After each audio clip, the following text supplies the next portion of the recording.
माधवदास जी इतने बड़े भक्त थे कि पूरे जगन्नाथपुरी में वो जहां से निकलते थे सब लोग उनका गुणगान गाते थे, सब लोग उनको प्रणाम करते थे, बोले जय हो, श्री माधवदास जी को प्रणाम करते थे। माधवदास जी को ये चीज बड़ी दुखी लगती थी। भक्त को कभी भी सम्मान सुनने की इच्छा नहीं होनी चाहिए।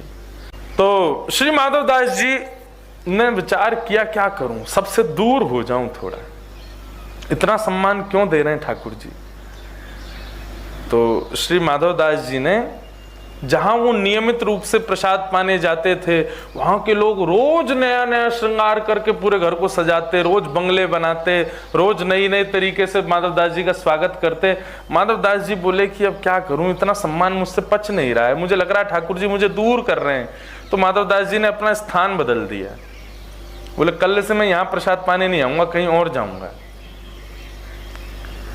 तो माधवदास जी ने एक घर खोजा, और वो घर कैसा था, बोले गलियों में घूम रहे थे जगन्नाथपुरी में, तभी एक गली में पहुंचे तो वहां एक बूढ़ी माता, बड़ी चिड़ोकली मैया और बड़ी तेज तर्रार मैया, कभी पड़ोसियों को मारे, कभी किसी को गाली देवे, कभी किसी से उल्टा सीधा बोल दे, और पूरा मोहल्ला उससे डरता था। क्यों? वो सबको सुनाती थी। माधवदास जी बोले ये घर बढ़िया है, कल से यहीं भोजन पाने आएंगे। एक दिन पहुंच गए माधवदास जी।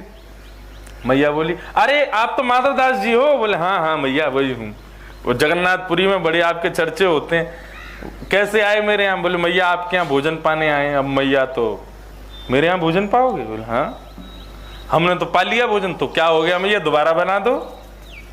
अब उसको इतना तो लगा कि चलो संत आए हैं, इतने बड़े संत आए हैं, कुछ तो बना दूं। बनू के उसने माधवदास जी को पवा दिया। माधवदास जी बोले ठीक है, चले गए। दूसरे दिन माधवदास जी फिर आ गए। मैया बोली आज कैसे बाबा? बोले प्रसाद पाने आए। तो मैया को लगा इनको कल ज्यादा स्वाद आ गया, इसलिए अब तो ये तो रोज आएंगे। आज मैया ने जानबूझ के जबरदस्ती नमक ज्यादा, किसी में मिर्च ज्यादा, किसी में नींबू ज्यादा। बोले इनको थोड़ा खट्टा लगेगा, मिर्च लगेगी, तो कल से आएंगे तो भी नहीं। माधवदास जी को दिया। माधवदास जी ने जैसे ही स्वाद लिया तो पता तो चल गया था कि नमक तेज जानबूझ के किया है, मिर्च तेज जानबूझ के करी है। और बार बार पूछ और रही थी कैसा बना भोजन। माधवदास जी बोले बहुत सुंदर, आज बहुत कल से भी ज्यादा स्वाद है। मैया बोली बाबा को मुझे लगता है नमक मिर्च लगती नहीं है, कल से मैं डालूंगी ही नहीं। परसों फिर माधवदास जी पहुंच गए, आज उसने नमक और कुछ डाला ही नहीं। आज फिर बोले बाबा सब ठीक है ना, कोई कमी तो नहीं? बोले बहुत स्वाद मैया, हर दिन एक नवीन स्वाद मिल रहा है, बहुत आनंद आ रहा है। माधवदास जी को तो वो सम्मान से बचना था, इसलिए उन्होंने अपना जगह ढूंढ ली। और यहाँ वो मैया तो बड़ी परेशान, बोले ये रोज आ जाते हैं। आज वो इतनी चिढ़ के बैठी थी, बोले आज आंदया बाबा है, मैंने कहा किया या को काई को रोज आ जाए। जैसे ही माधवदास जी आए तो मैया से बोले मैया भिक्षा कराओ। बोले बाबा जरूरी थोड़ी है अन्न की भिक्षा रोज चले। बोले नहीं कुछ भी चलती है भिक्षा तो उस समय वो मैया पोंछा लगा रही थी तो चिढ़ में आई, बोले ले तो फिर ये ले भिक्षा। वो पोंछा ही उठा के माधवदास जी पे फेंक दिया। माधवदास जी बोले कि भिक्षा तो स्वीकार है चाहे किसी भी रूप में मिले। वो पोंछा लेकर के माधवदास जी हृदय से लगा के चले गए। अब माधवदास जी का नित्य भाव था कि जो भी पाते थे नेत्र बंद करके पहले श्री जगन्नाथ जी को पवाते थे। जो भी भिक्षा मिलती थी पहले जगन्नाथ जी को निवेदित करते थे, फिर स्वयं लेते थे। अब आज तो पोंछा मिला है, वो कैसे दें जगन्नाथ जी को? माधवदास जी ने मन में विचार किया, बोले आज तो पोंछा मिला है ठाकुर जी, ये कैसे दूं आपको? तुरंत गए माधवदास जी, तेज धूप में पोंछा सुखा दिया। जैसे ही वो सूखा तो उसको उसके सारे रोए जो थे उनको निकाल दिया, सारे धागों को निकाल के हाथ से उसकी बत्ती बनाई, घी में डाल करके जगन्नाथ जी की आरती कर दी। जगन्नाथ जी के नेत्र सजल हो गए। ऐसा वर्णन आता है माधवदास जी के चरित्र में कि जब श्री माधवदास जी जगन्नाथ जी के मंदिर में जाते थे ना, तो ब्रह्म वेदी पर बैठे हुए श्री जगन्नाथ जी ऐसे झूमते थे, मेरा माधव आ गया। माधवदास जी ठाकुर जी के समीप गए, ठाकुर जी से बोले राजी हो ठाकुर जी? जगन्नाथ जी बोले खूब प्रसन्न है। प्रसाद भोग बढ़िया आरोग्य रहे हैं आप? बोले बहुत आनंद में। माधवदास जी बोले ठाकुर जी मेरी एक इच्छा हो रही है। बोले क्या? बोले कि मैं वृंदावन जा रहा हूं आपकी लीला भूमि का दर्शन करने। जैसे ही सुना माधवदास जी वृंदावन जा रहे हैं, अब ठाकुर जी सोचें कि मैं प्रसन्न हूं कि दुखी हूं। ठाकुर जी मौन हो गए, कुछ नहीं बोले। माधवदास जी बोले आप कुछ कहेंगे नहीं, हम वृंदावन जा रहे हैं। जगन्नाथ जी बोले क्या कहूं, स्थान ऐसा है कि मैं तुमको रोक नहीं सकता जाने से, लेकिन मन कह रहा है कि तुम्हारे बिना रहूंगा कैसे, मेरा मन कैसे लगेगा। माधवदास हम तो रोज तुम्हारे लिए यहां सज के तैयार होते हैं, ये भले ही सब लोग दर्शन करते हो, लेकिन मेरे को प्रतीक्षा तुम्हारी रहती है कि तुम आ रहे होंगे और तुम वृंदावन चले जाओगे। और उस समय इतने साधन थोड़े ही थे कि फ्लाइट पकड़े सीधे पहुंच गए, आ गए, दर्शन करके वापस एक दिन में। पहुंचने में ही महीनों लगेंगे, फिर तुम वहां रुकोगे, दर्शन करोगे, फिर लौटोगे, कितने दिन में आओगे? 6 महीना तो लग जाएंगे तुमको।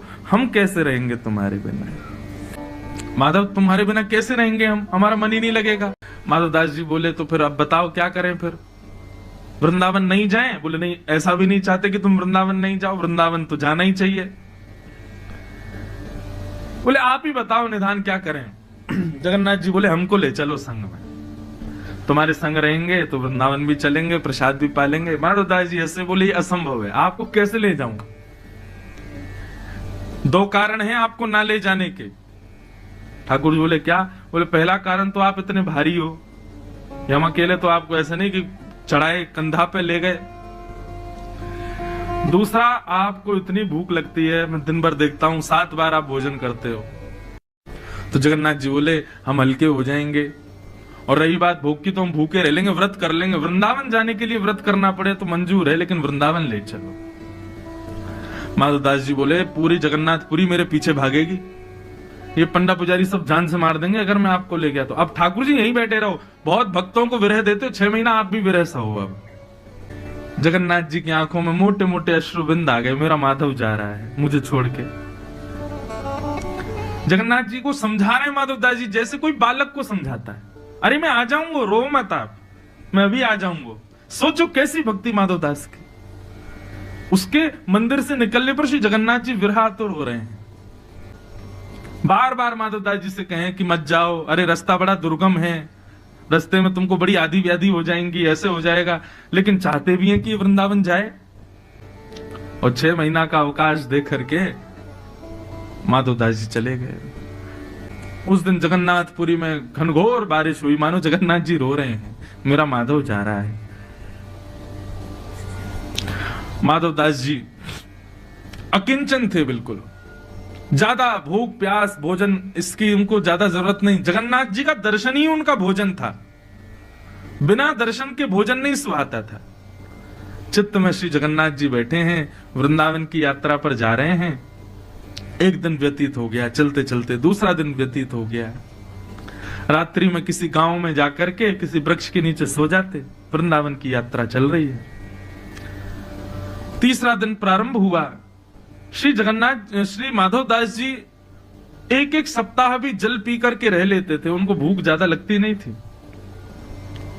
लेकिन आज तीसरा दिन ही प्रारंभ हुआ और सुबह उठते ही माधवदास जी ने जैसे ही स्नान किया, स्नान करते ही उनको भूख लगने लगी।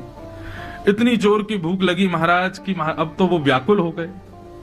माधवदास जी मन में विचार करें कि इतनी व्याकुलता मुझे संपूर्ण जीवन में नहीं हुई, मुझे इतनी व्याकुलता क्यों हो रही है, मुझे इतनी भूख क्यों लग रही है, मुझे इतने अन्न की प्यास क्यों लग रही है।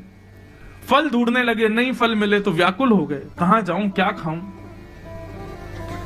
तभी एक गांव दिखाई दिया। माधवदास जी दौड़ करके गए और किसी का गेट खटखटाने लगे। एक बुजुर्ग मैया बाहर आई, बोले मैया मैं आपके आगे हाथ जोड़ रहा हूं, मुझे आप कैसे भी करके कुछ पवा दीजिए, मुझे बहुत तेज भूख लगी है। अरे बाबा ने डटो बिराजो। बोले अब रुकने का समय नहीं है, कच्चे चावल बन जाए, रूखी रोटी दो, कुछ भी दो, और कुछ नहीं तो आटा ही दे दो, मैं खा लूंगा, मेरा पेट भर जाए। इतनी व्याकुलता। मैया ने रोटी सब्जी आदि सब पात्र में रख करके माधवदास जी को दी। माधवदास जी तो ना देखें कि कैसे क्या खाना है, बस खाते जा रहे हैं, खाते जा रहे हैं। सामने बुजुर्ग मैया आकर के बैठ गई। बोले बाबा ने आराम थे, ने धीरे थे। अरे भैया गले में अटक जाएगा, ने प्रेम ते पाओ। और अकेले अकेले पाए जा रहे हो, इतना सारो खाए जाओ, बगल में नेक्स्ट सो सांवरो सो बालक बैठो, या तो खवाओ। माधवदास जी बोले कौन बालक बैठा है? बोले आपके बगल में देखो कितना प्यारो सो बालक बैठो है, बेचारो ऐसे टुकुर टुकुर आपकी थाली की ओर देख रहा, उसको क्यों नहीं पवा रहे हो? माधवदास जी के साथ कोई नहीं था। माधवदास जी बोले मैया मैं अकेला बैठा हूं, यहाँ पे कोई नहीं है मेरे साथ। अरे बाबा मुझे तो लगा भूख रोटी चावल देख करके आप ये भी भूल गए कि एक नेक्स्ट से बालक आपके बगल में बैठो। माधवदास जी बोले बैठा कहाँ है, मुझे तो नहीं दिख रहा। बोले बगल में बैठा है। बोले कैसा दिखता है बताओ?